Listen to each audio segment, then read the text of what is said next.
It, it must be clear now that for most of you, I always hope for all of you, that the pictures and thoughts that flood the being through the mind, that they are ephemeral. I've been sharing this, been talking about this for such a long time now. And that it is assimilated inside now. What it means that all that appears in the mind, or through the mind, as thoughts, feelings, memories, desires, attachments, all these things, and all the names and forms that appear, they belong to the realm of the changeful. I did not create that. Nobody created that. It is the way it is. And anyone who sits and looks, inquires, contemplates it, will come to the same conclusion as has been given by the sages throughout time also. Then what here is real then? There's nothing wrong with perceiving, knowing, grasping that the world of names and forms is transient, momentary. It's not even a point of view, it is a fact. But the more deeply you go into it, the more you become aware of that dimension, where the perceiving of the world, of names and forms, where that perceiving takes place. Words always give a sense of more complexity. It is a very natural thing. But it has to be pointed out because it is easily overlooked in the human kingdom, because in our age it seems as though we are more attracted easily to the objects of the senses through imagination and thought, and primarily through personal identity. By saying this is not casting some heavy judgment or any dismissal upon the world. In fact, when we are confirmed in that understanding, it releases many things inside. Actually, unexpectedly, also great joy arises in you. We have to taste very intense experiencing in order to shake us out of this false sense of security that is the terrain of the person. Each one must wake up to the fact that you are the consciousness itself. It should not be missed. To miss this is to simply be dreaming your life. And yet, seeing these things, you are not cynical about life or about the world. In fact,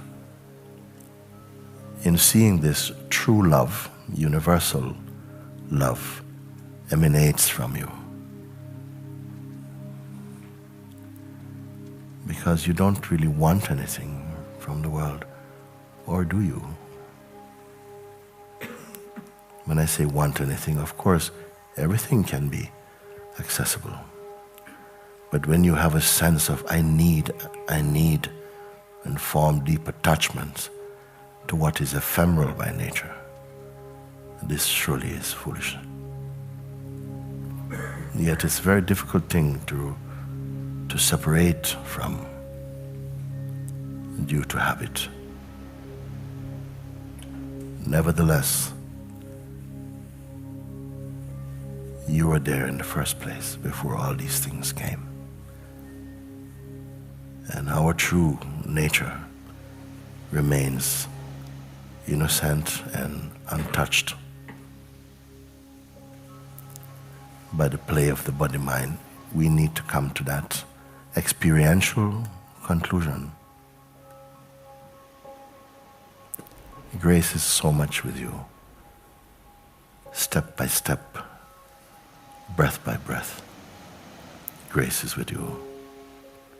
It's brought you so far. It will never abandon you. So many billions of beings have walked on this planet. They had moments just like we are sharing this very instant, where we could look into each other's eyes and feel the living force, the life force and the consciousness. We were touched by each other's kindness or openness, inspired by life. There are moments for all beings. These billions of beings have dropped their bodies long ago. But their realization of the truth has not fallen.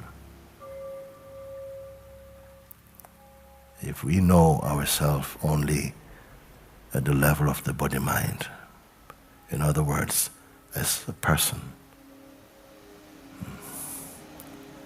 all this will go. All the dream goes on. Nothing is really lost, but delusion. So I don't want to talk about these things and to try and, encourage. You've had so much support, encouragement. Now your tree must bear fruit. It is not enough that we understand things mentally, intellectually. By turning your attention inside the heart, you're waking up. Waking up from this long sleep of personhood into that bright awareness itself.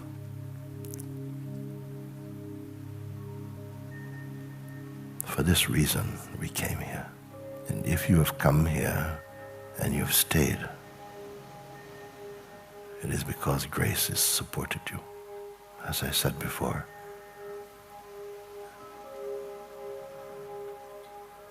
you're the seeds of awakening in this dreaming world.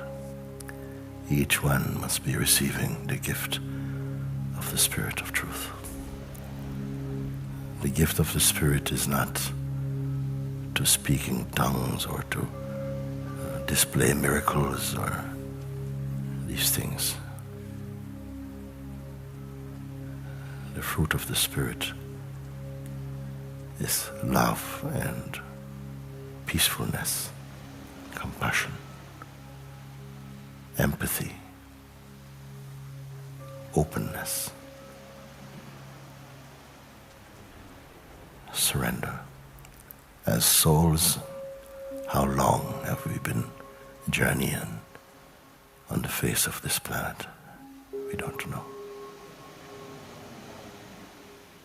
But today matters. That you are in the hearing of these things matters. That you know who you are, what you are, matters. To escape from the wheel of samsara matters. And yet, we still cling to seeds that will cause you to perish and to suffer. And these must be rooted out. Our true nature is imperishable, timeless. I don't even want to say eternal, because eternal is of time, unending time. But timeless is beyond time. And this is not a storybook. It's living guidance for living beings. So we are obliged to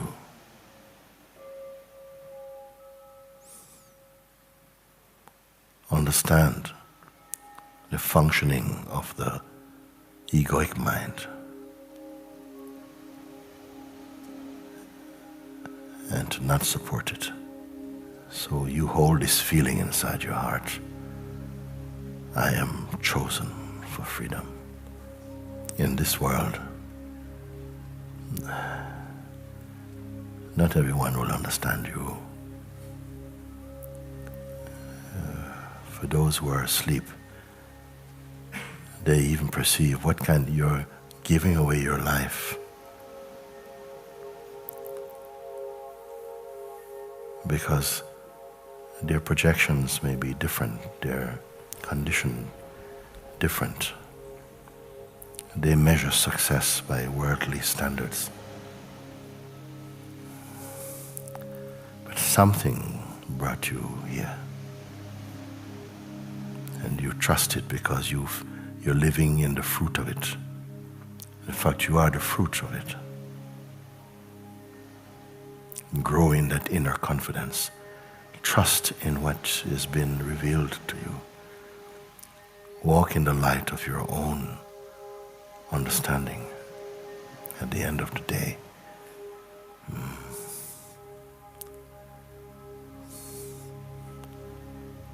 your salvation does not depend upon anyone.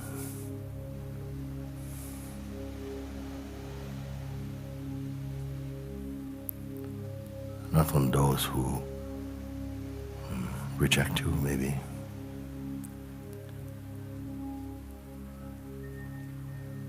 And yet so many flowers are blossoming in this field of satsang.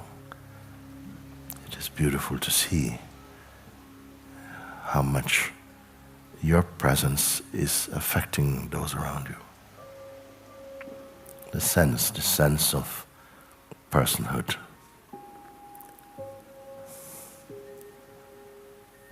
must be completely transcended. It can stay even after one wakes up into the deeper state, but it will only be so superficial, playful. All suffering, received and given, comes from personhood. When consciousness somehow locks itself into this narrow expression called a person, and then darkness proliferates everywhere.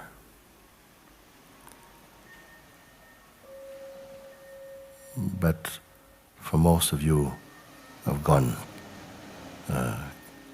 beyond this. Be confirmed in that state of presence. Be conscious of the presence.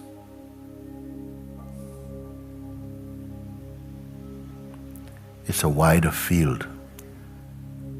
As you become more aware of the sense of the state of presence, then you begin to see fully how restrictive the sense of personhood has been. But we don't realize it until you're coming out of it. When you see it for what it is, you will not be inclined to go back there. And every state, every phase and stage in consciousness, every stage has its own attractions. But for whatever reason brought you to the place where you are challenged to look from the truest place within yourself. This is seeing. This really is life affirming. When you are moving in the dynamic life as the sense of presence more.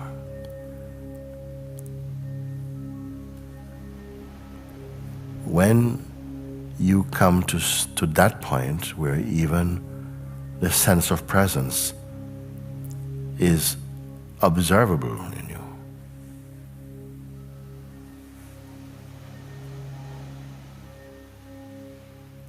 Then you have transcended even the mode of presence.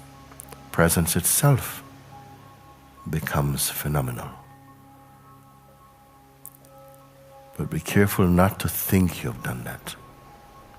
In the state of presence, life becomes light, without burden or without sorrow. Love fills and floods the being. Patience is there. Openness. The falling away of fears. The deep understanding that whatever happens, it is fine at a deeper level.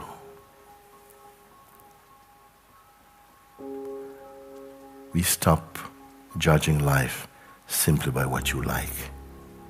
You begin to wake up. Waking up into the immensity of being, one's perfect self. Why perfect? Because there's nothing you can do for it. You, as we presently conceive of ourselves, is the lesser component.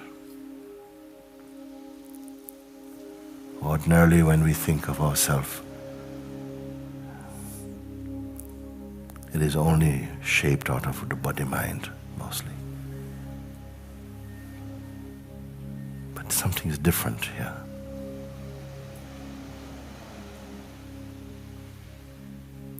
Why do people, they love to come to this place also? What is so special about this place? It's the same trees as beyond the hills. It's the same hills. Everything is the same. What is the difference? The difference is that here we venerate truth, we venerate God, and we live it. And that is the tree of life. Your life becomes the tree of life.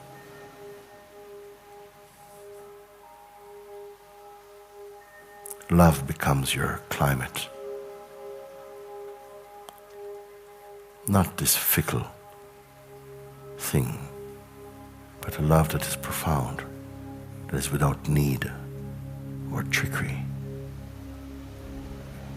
But that which is open and genuinely caring. You are Mante Sahaja. And remember, Sahaja means the natural state. Not a contrived state, the natural state. And gradually, something is being absorbed in the unspeakable.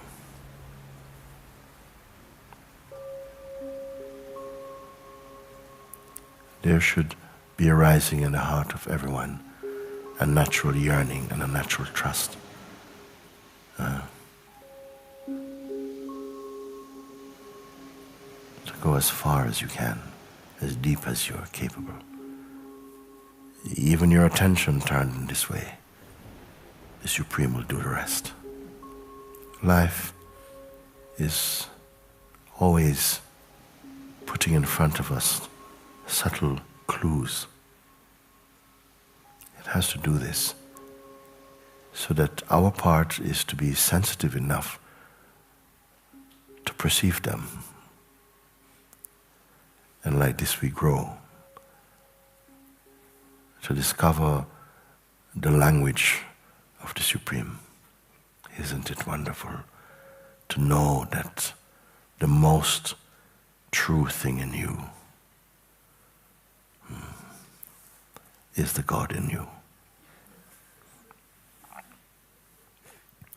That which gives light to the world. That the most true thing